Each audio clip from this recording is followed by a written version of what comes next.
অবশেষে পাকিস্তানের সামরিক বাহিনীর রুদ্ধশ্বাস অভিযানে জিম্মি দশা থেকে মুক্ত হলেন কোয়েটা থেকে পেশোয়ারগামী জাফর এক্সপ্রেস ট্রেনের যাত্রীরা। বুধবার পাকিস্তান সেনাবাহিনীর inter services public relations ISPR জানায়, সেনা অভিযানে অস্ত্রধারীদের হাতে আটক জীবিত যাত্রীদের মুক্ত করা হয়েছে।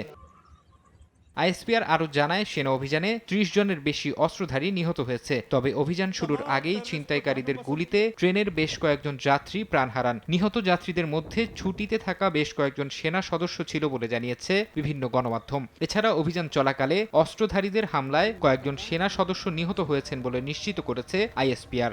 अगर हम इधर ही रहे तो इन्होंने ये हो सकता है ये बोकी उड़ा दिए बम मार के कुछ ऐसा। আমরা ভেবেছিলাম যদি আমরা ট্রেনের ভেতরে থাকি তাহলে তারা বগি উড়িয়ে দিয়ে আমাদের মেরে ফেলবে, তাই আমরা দরজা খুলে ট্রেন থেকে বেরিয়ে আসি। তারা আমাদের সবাইকে ধাক্কা দিয়ে ট্রেনের কাছে মাটিতে বসিয়ে দেয়। কিছু যাত্রী ট্রেনের ভেতরে ছিল। অস্ত্রধারীরা তাদের বেরিয়ে আসার জন্য সতর্ক করেছিল, কিন্তু ভেতরে থাকা যাত্রীরা বের না হয় তাদের গুলি করে হত্যা করা হয়। फिर बैठे रहे, फिर पंजाबी जो थे उनको अलग कर दिया।